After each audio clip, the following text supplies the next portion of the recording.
নমস্কার, আমি ডক্টর অনির্বাণ বাসু, আমি রুবি জেনারেল হসপিটালের পেডিয়াট্রিশিয়ান অ্যান্ড নিওনেটোলজিস্ট।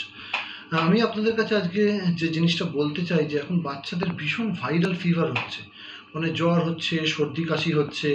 সব বাচ্চা যে খারাপ হয়ে যাচ্ছে সেরকম নয়, বাট বেশ কিছু বাচ্চা কিন্তু খারাপ হচ্ছে, যাদের রেসপিরেটরি সাপোর্টও দিতে লাগছে, অ্যাডমিট করতে লাগছে। তো জ্বর হলে, সর্দি কাশি হলে আমার মনে হয় এখন ডেফিনেটলি পেডিয়াট্রিশিয়ানের সাথে যোগাযোগ করা উচিত। যেগুলো আমাদের অ্যাডমিশন করার সেগুলো অ্যাডমিশন করব। কিছু ভাইরাস দিয়ে হচ্ছে, যেমন influenza A, influenza B, respiratory syncytial virus, adenovirus, যার মধ্যে কিছু কিছু ভাইরাসের কিন্তু আলাদা ওষুধ হয় যেগুলো আমরা প্রেসক্রাইব করতে পারি অ্যান্টিভাইরাল হিসেবে।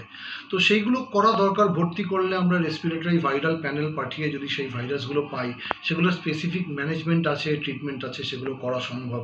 সেই কারণে অবশ্যই ডক্টরের সাথে যোগাযোগ করুন এবং প্রয়োজন হলে ডাক্তারের কথা শুনে অ্যাডমিট করুন, করে যা যা করণীয় সেগুলো অবশ্যই করুন। নেগলেক্ট করবেন না বাচ্চাদের জ্বর, সর্দি, কাশি এই সময়। নমস্কার।